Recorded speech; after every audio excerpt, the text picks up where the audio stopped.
Bryan Pearce lived in his own world. He was born in 1929 in St Ives, and the flat above the butcher's shop where his father worked was his view of the town and beach beyond. It wasn't only his home but his life. It was here that his parents cared for him, and it was here in his teens that his mother first encouraged him to paint.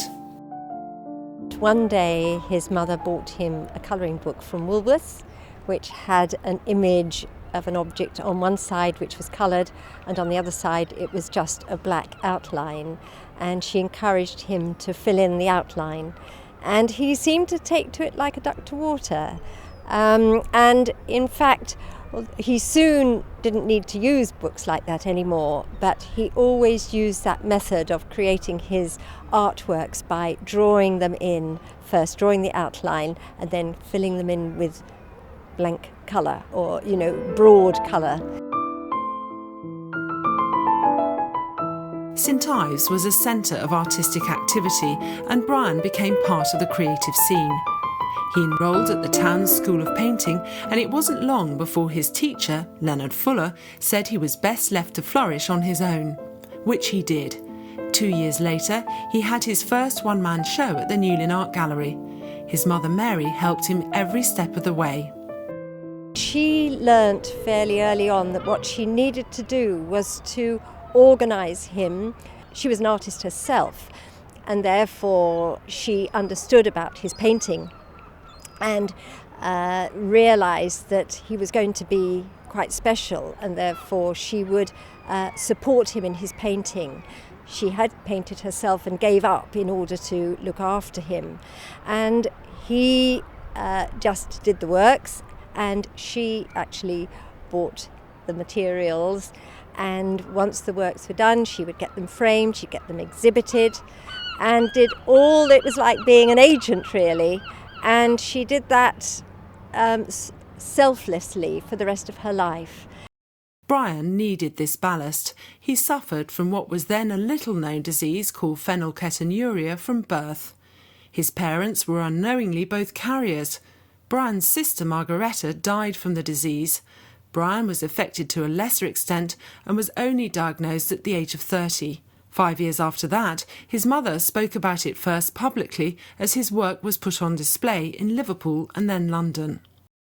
Although, of course, he spoke and it was nice talking to him, his thoughts were very simple, and so he would never explain why he did what he did. If anyone said, "Why did you paint it like that?" he said, "Because I wanted to."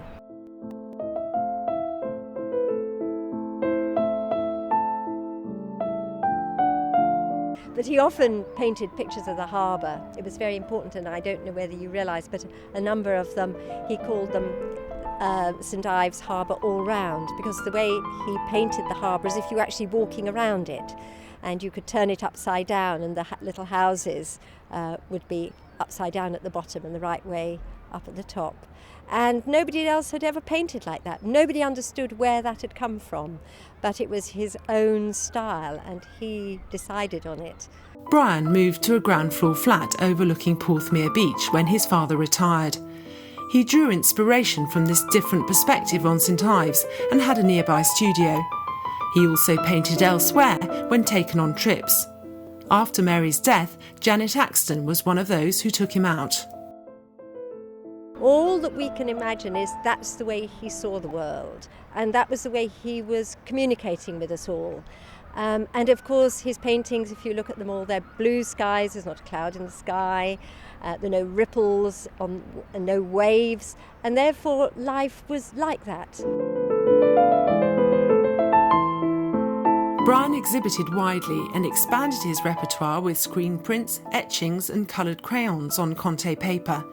But despite his acclaim, he relied on a few staples: his parents, those who cared for him, a fascination for trains, he enjoyed eating and loved music, and the church where he went on Sundays.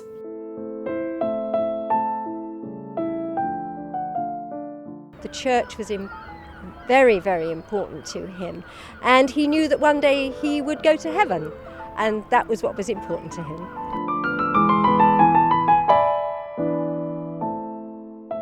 A simple life but very successful. In 1985 his work reached the Tate Gallery in London, now Tate Britain.